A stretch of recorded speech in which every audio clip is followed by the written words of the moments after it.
আজ বিশ্বকবি রবীন্দ্রনাথ ঠাকুরের জন্মদিন 25শে বৈশাখ। 25শে বৈশাখকে সামনে রেখে তার প্রতি শ্রদ্ধা জানিয়ে কার্তিক মোদকের একটি লেখা, ভালো নেই কেউ। ভালো নেই কেউ, দিন যাপনে প্রতিদিন মুখোমুখি বসে ভাবি এই কথা।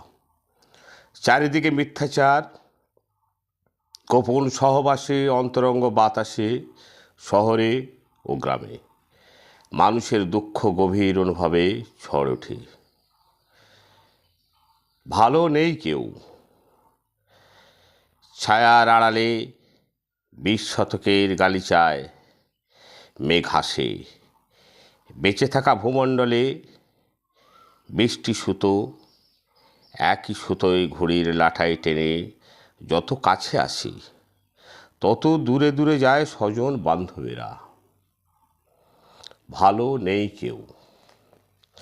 কোথায় যাব, কার কাছে একটু ভালোবাসা পেতে? রক্তে মিছিল স্লোগানে, মানুষের পাশে থেকে বন্ধ কারখানা খোলার দাবিতে, বিদ্রোহ বন্দনায়। ভালো নেই কেউ। চোখে মুখে অমাবস্যার ছায়া। ভালো নেই, আশা নেই, নেই কোথাও একটু খড়কুটো। স্রোত জলে ভাসমান মোমের পুতুলে শুনি মেঘের গর্জন। ভালো নেই কেউ।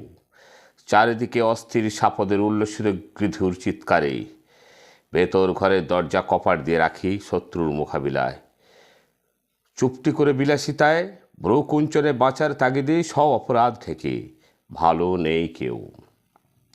পথ চলতে নিজেকে গুটিয়ে শামুকের মতো পথ চলি কপদর্কহীন শূন্য যোগফলে, যেতে চটি জুতো ছিঁড়ে পথ ও প্রান্তরে, পাহাড় পর্বত ডিঙিয়ে নতুনতর দেশে, মানুষের কাছে মানুষকে ভালোবেসে।